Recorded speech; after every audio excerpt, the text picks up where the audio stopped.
موږ دا دومره ګڼ خلک چې راغلي دي دا د دې دپاره راغلي چې دوی نن په یو تکلیف کې مبتلا شوي دي. موږ دا کاروبار د ډېر وخت نه کوو، تر اوسه پورې دغه حالات لږ ګزاره واوړه، موږ ته په ښه ریټ میلاوېدل، موږ د هغې په لیول باندې خپل کار چلولی دی او هغه کاروبار یو سر ته رسولی دی. اوس چونکې هغه وړه او دومره ګران شول، دا نور څیزونه هم دومره ګران شو چې هغه شی زموږ د برداشت نه بهر شو. لکه مطلب الټا زموږ د کړاو نه، زموږ د منډو تړلو نه موږ وایو یاره یو 4-5 روپۍ به موږ ته بچت پاتې شي، هغه بچت په ځای باندې اوس موږ په زرګاو روپو تاوان کوو، ځکه چې یکدم موږ ته وړه ډبل ګران شو. د 6,500 نه یکدم 13-13.5 ته ورسېدل. LPG ګرانه شوې ده، سلنډر ګران دی، لرګی ګران دی په منګوره کې.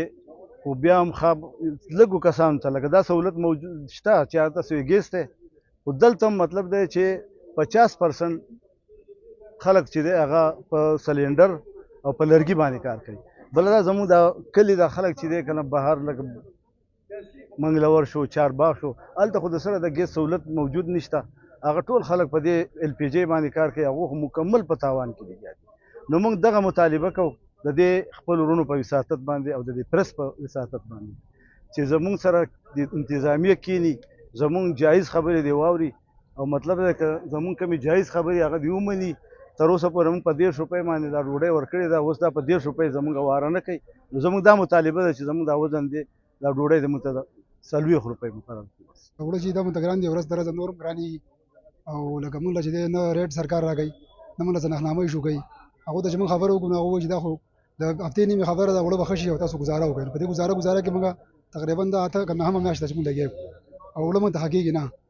نو په دې وجه زموږ صوبایي حکومت نه هم دا دغه دی چې مونږ ته د وړو ریلیف خامخا میلاو شي، ځکه چې عوام ته هم لکه تکلیف دی او مونږ ته هم دی، ځکه مونږ ته مزدوري نه پاتې کېږي او مونږ لګیا یو. سهار په توره شپه راځو، د شپې 12-12 بجې مونږ دوکان بندوو او په هغې کې مونږ ته څه مزدوري نه پاتې کېږي.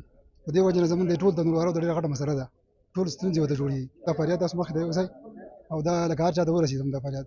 تنورواله نور ګزاره چې نه شي کولی. په دې ملک کې دا حالات داسې روان دي چې هر یو شی ګران دی. که فرض که د ماچس نه واله او تر دبره د هر شي پورې چې تاسو ځئ ګورئ نو هر یو ریټ سیوا کېږي خو کمیږي نه. کله چې پیټرول ګرانېږي، کله چې ډیزل ګرانېږي، دغه شان ورسره کرایانې ګرانېږي، هغو په موږ باندې دا لوډ را واچوي، زموږ پسې وړه ګران کړي. نو لہذا د دې حد نه دی معلوم چې د دې موږ ته حد معلوم شي چې د کوم ځای پورې به دا شی ځي، نو موږ به د هغې حساب سره کینو او لکه خبرې به حل به راوځي که نه. زموږ تنورواله چې دي کله هم موږ د بل بده نه خوښوو، د عوامو بده موږ نه خوښوو. زموږ دا کوشش دی موږ وایو چې دا وړه موږ ته ارزان شي، موږ ته د وزن سیوا کې موږ د هغې نه ښکلې روټۍ پخولی شو.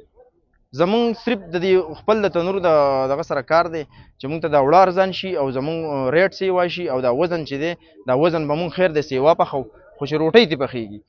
نو مهرباني دې وکړي زموږ سره دا مسلې دې زموږ حل کړي او د وړو دا ریټ او دا هر څه دې په خپل ځای باندې برابر کړي.